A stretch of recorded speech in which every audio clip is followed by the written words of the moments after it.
Yeah, it's more Professor Anton, and humans are insane. Well, maybe the game is.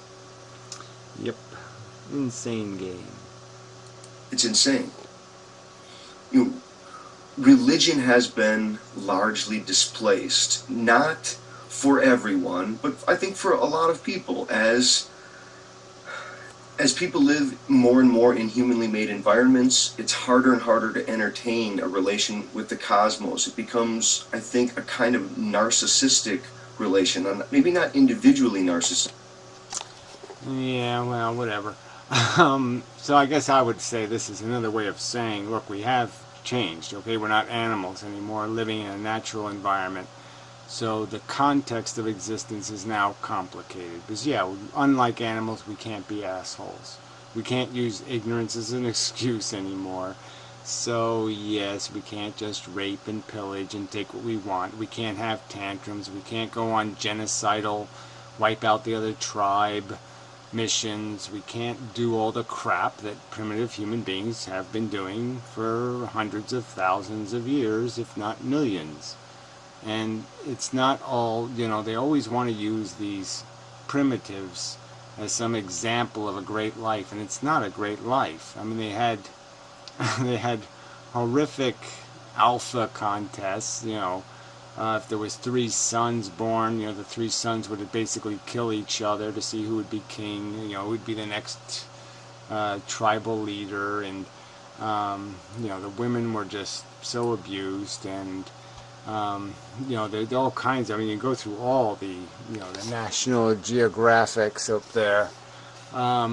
Lots of insane rituals, cutting fingers off, knocking teeth out, all kinds of sadistic rites of passage nonsense, bleeds and leeches and, insane concoctions, poisons, that they would drink to become spiritual. I mean, come on. Yeah, okay, so that's man making the transition from monkey to man, and he goes through this transition being kind of an asshole. And there's a point where we're no longer going to be an asshole. We're going to grow up. We're going to have to be an adult, and we're going to have to start saying we can't make stupid mistakes anymore. We can't be reckless, and we can't do things just because we spiritually are holistically, our intuition says so kind of crap. We're going to have to actually make reasoned arguments about the entire context, which is going to include the fact that we're just addicted to gameplay. We just want a game to play. That's all we are. We're just game players. And we can give ourselves a civilized game to play, and we can give ourselves an uncivilized game to play, and that really is a choice. And yeah, people are choosing badly.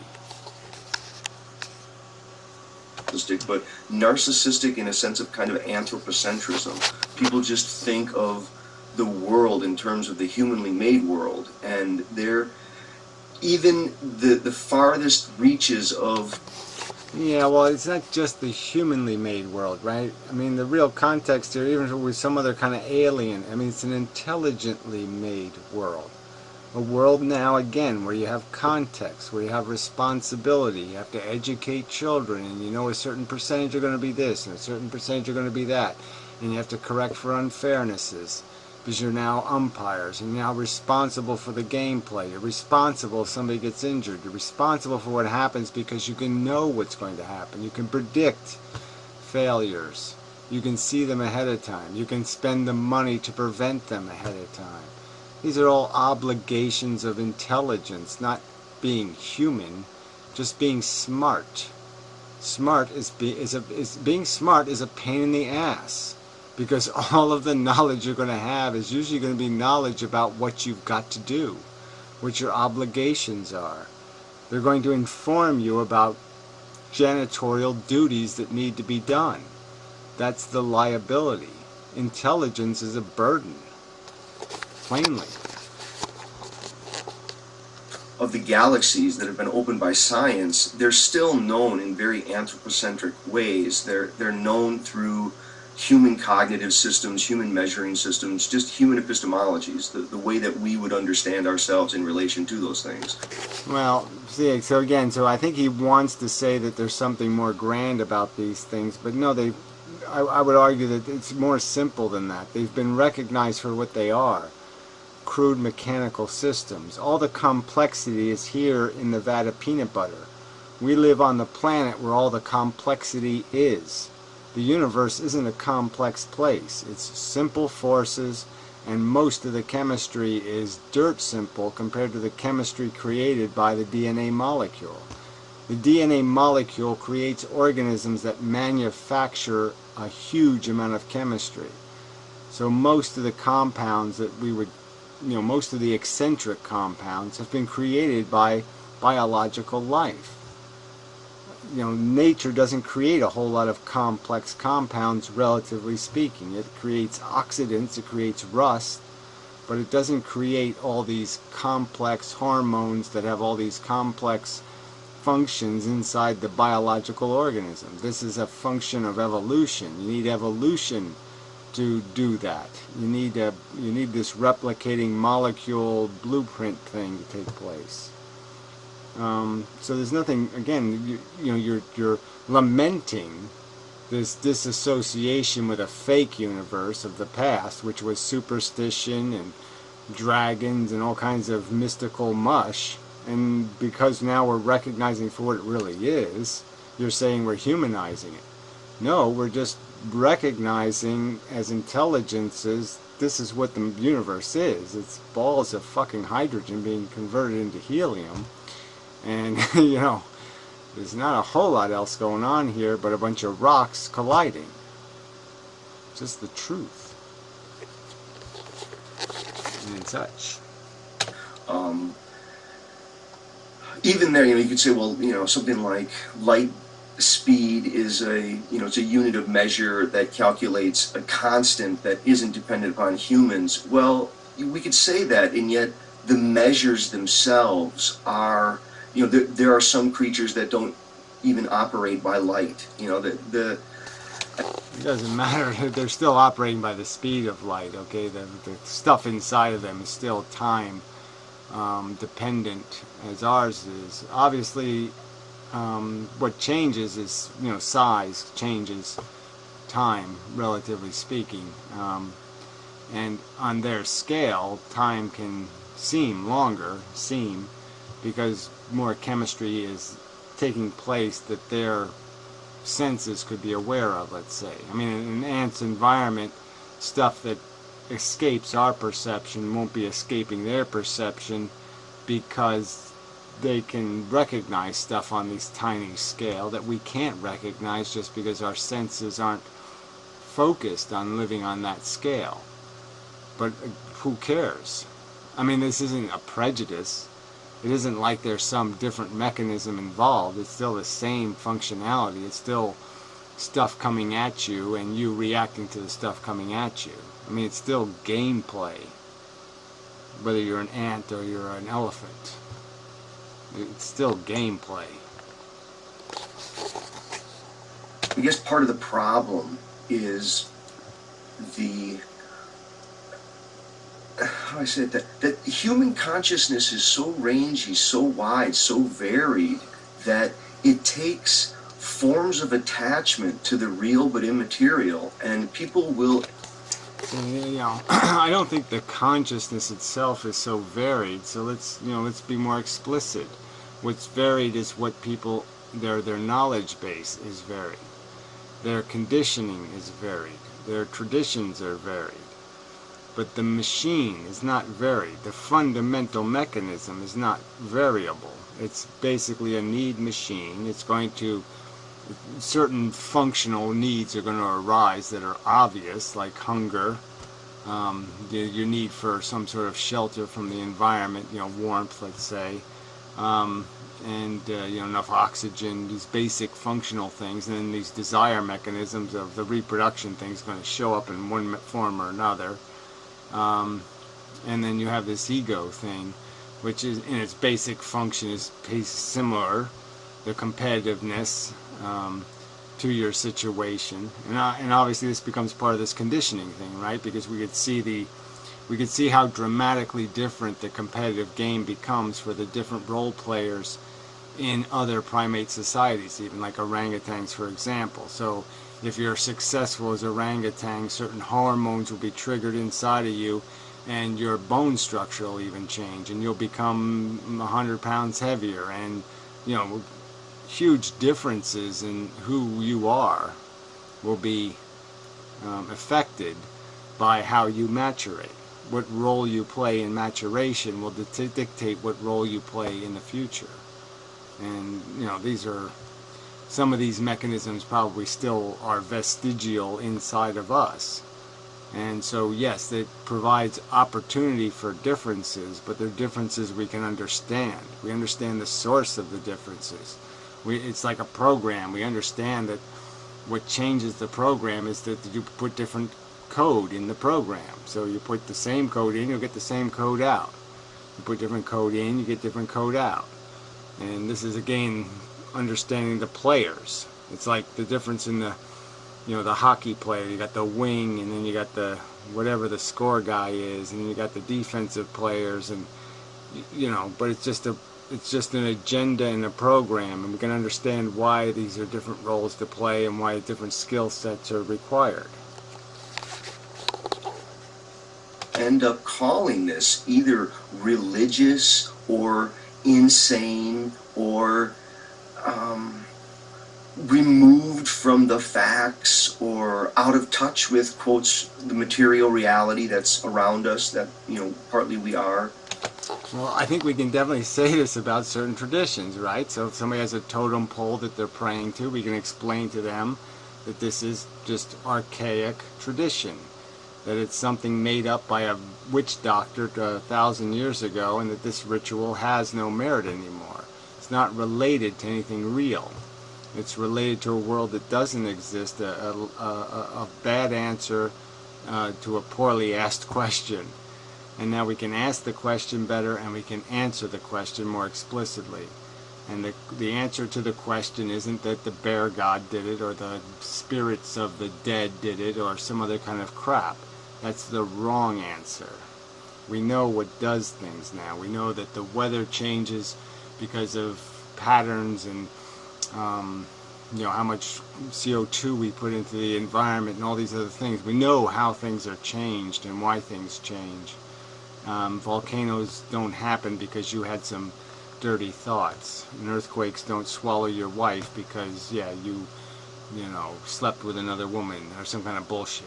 This isn't how the world works. It's not run on superstition and nonsense, and we can declare it nonsense. It's time to do that.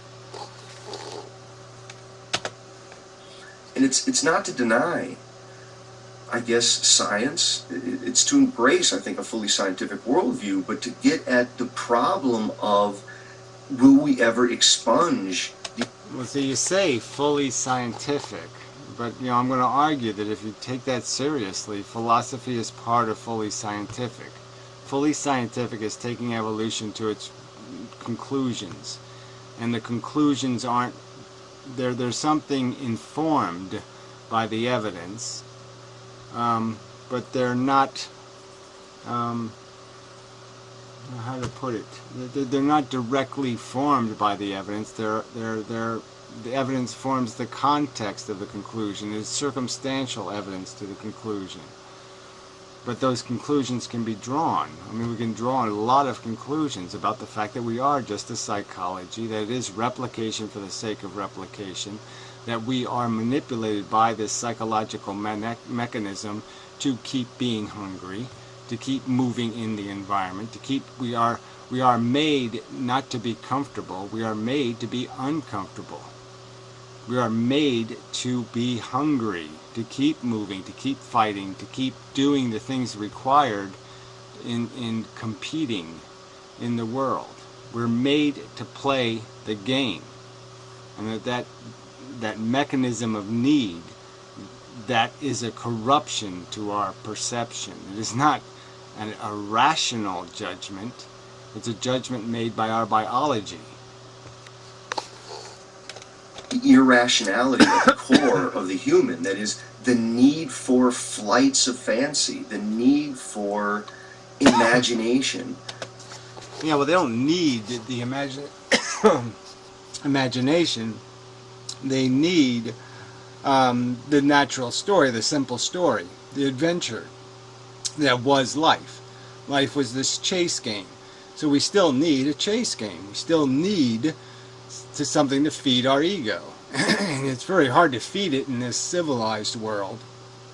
But it's very easy to feed it vicariously through our imagination. We can fantasize and have that as a 70% solution because we can't get it in the real world. We can't just take it the way we could in nature. So, and there's ways that you can only get it through certain rules that basically just close you out.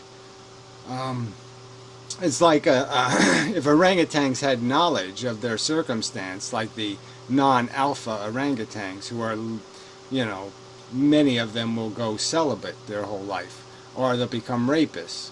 That'll be their choice, either be celibate or be a rapist.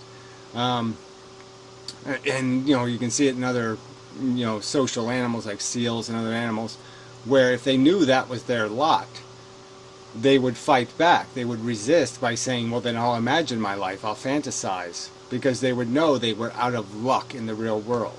But they're not informed of that. They're left ignorant, so they don't know they're out of luck, but they're out of luck. Okay, they haven't been given the tools to win. They've been given the tools to lose. You know, as soon as you have an organism that partly dwells in history and doesn't really know what to do with itself when just placed in a Euclidean space of here and now. I mean, I have a forward in my body, and the forwardness of what's ahead of me and can be seen in a distance, it becomes the very fabric of some notion of the future. And without knowing what I'm going to do today, what I'm going to do tomorrow or the next week, or having some plan. Well, whatever. I think we do know these certain obligations, so I think that's already there. But yeah, I mean, for many people, the game does suck. And so they indulge fantasy to avoid the suck. It just seems like a logical thing to do. You have the capacity to do it, so you're going to do it. There's lots of animals in zoos that acquire this fantasy life. So, I mean, it does happen to them also, because their life is stale and routine.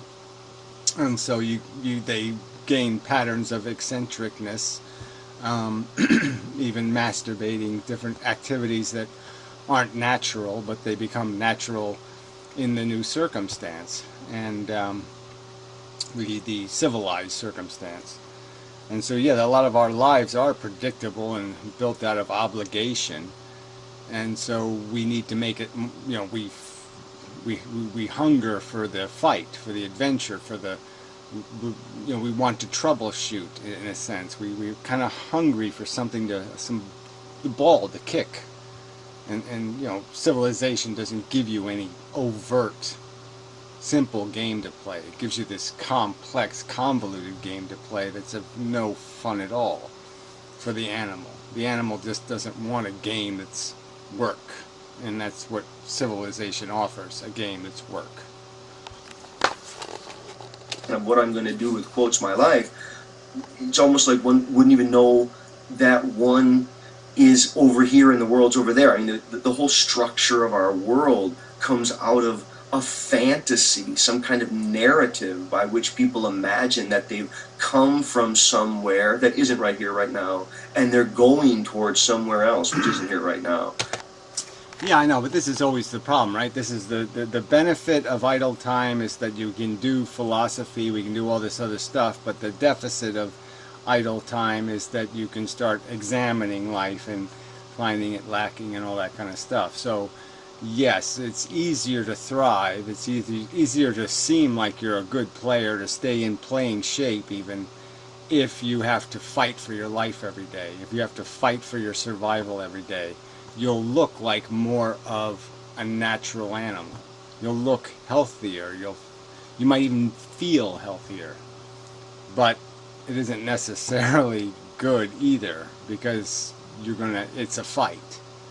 And we're sort of made to be gladiators and to be in the fight, but obviously even gladiators have bad days where they lose, and losing sucks. And to the extent that most of the things that we think about with regard to the larger past have been funded by nothing but symbols, there is an imaginary, we're just creatures of belief. We just take it on faith of what others said and what the history books tell us, and on what we can reconstruct from existing evidence. Yeah, I know, but the substance of what we need to know, you don't have to take on faith. The substance of the important facts, I mean, the details about, whether Thomas Jefferson slept with his, slave or not, or whether, these little picky-anny bullshit, who cares? We know he wrote the Constitution, okay, and we know how what was debated about what would be in the Constitution in the context of passing the Constitution. So I mean, the important stuff we can know as facts, and that certainly goes to our biology and evolution. We don't know every little nuance, every little detail, but we don't need to know all of that, because we know the hard facts in a hard way. We know the important facts in a hard way. Okay, they're secure. They're not in some fudgy way, and they're not in some no man's and purgatory. They're hard. They're in their slot. They're solid, and we can draw conclusions based on those solid facts. And I'm saying all the solid facts point to this just being a bit of an eccentricity, this whole human experience thing, that we've aggrandized what is simple gameplay. It's a bug planet. It's not that not that all of this is irrational, but you want to see it that there isn't some thing in the world marking rational from irrational. I mean, it's... But there is. The thing is called logic, and the thing logic deals with is facts, and I think the whole point is to error check the facts and the logic. That's the mission of somebody called a philosopher, is just to find errors, describe things accurately, and find something that isn't accurate enough and fix it. Boy, some of this stuff is so difficult to try to address. Look at money itself. I think there are people who worship money. They've made a cult of money in their life, as if money is immortality power, as if it's happiness itself, as if it's peace of mind, and it may represent some of those things for some people. Well, it may cause those things for most people. So, I mean, it sort of is a truth. Some amount of this stuff is a necessity to function in this system. So you're going to have to barter for it. You're going to have to sacrifice some of your flesh to buy this satisfying thing, and you're going to do it through this mechanism of money. Obviously, we can get back to the argument about, again, being the game player, being the movie watcher. Now, I could be satisfied watching a black and white movie on a 6-inch screen. Somebody else might need high definition thunder vision or whatever to be able to enjoy a movie. I could argue that the person who needs the giant screen and the thunder vision bullshit is now become extravagant and a bad player of the game, because now they need too much. So you could sort of make these arguments that there's a certain lack of economy in how we extract our gratification. So if we can't extract a substance of our gratification through internal mechanisms, and we need somebody to actually build monuments to us and statues to us, obviously that could be very expensive. And again, this is why I would argue for a virtual reality, a fail-safe environment where you would just satisfy people by satisfying them internally, rather than building an external world to keep them happy. Just build an internal narrative for them to live in. Well, but ultimately, that's a kind of superstitious belief. I mean, you might as well think that by, rubbing up to next to someone who's famous, you're gonna, catch some of the fame. Yeah, well, I just think you kind of lose it here in a little bit. I think this is a poor analogy, is all I'm saying. I don't think, I would agree with you that money is crass, but there is a practical component to money, so I think you need to acknowledge the practical component, the minimal component to money. You're not going to live on this planet if you don't have some of it. You got to chase some of it. But I would agree with you that the real deal in life is becoming a good internal player. The game isn't out there. The game is inside your head. And so, but this is more of a psychological argument than a philosophical argument. We could be arguing about the philosophy of efficiency as human beings isn't to be retarded and useless and happy. I mean, you want to be useful and happy. You want to be content and productive. So you want to, you have to balance these things. So it's not just about entertaining the self, having a minimalistic expectations, a minimalistic need to feed. But you also have to produce, or you're losing half of your value. You're sacrificing half, at least, of your potential. Maybe much more than half. You might be able to help a lot more people than just yourself.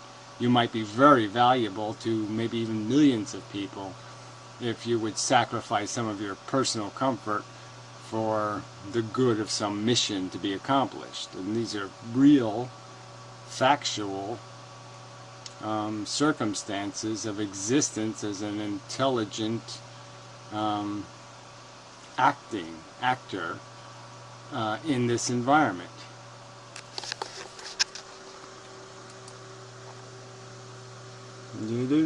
It's the equivalent of that. When you start to look at the persistence of forms of superstition, and I don't just mean, fear of the boogeyman and this kind of stuff. I'm talking about antiques. I'm talking about, like what a robot, let's try to spin that issue a totally different way, Would a robot have an interest in history? Why would a robot, say a robot that's going to be programmed to be functional? Yeah, well, this analogy, I guess I'm going to cut it off here, but this is sort of another bad metaphor. Because you have to describe whether the robot's intent is to be useful, that is, to be productive in the world, make things, fix things, make it easier for us, all that kind of stuff, or whether the robot, the cybernetic organism, is going to have a feeling state, is going to have a need condition, is going to get horny and hungry and have this ego problem. Well, then it's a whole different scenario. You're describing basically a synthetic human, and frankly, if it has the same basic components, the synthetic is no different than the real thing. I mean, it's the components that matter. It really doesn't matter what it's made out of. It's like the child. The child has value. It doesn't matter who owns it, who parented it. Child is a property of a child. It's not a property of a possessor. It's not a property of possession. Just as, well, you can go down the list of, things aren't what they are to you. They are what they are to the world, are in the world. Anyway, we'll call this a part 2 and see so we'll see what happens with the part 3. We'll see if we get there. Until next time.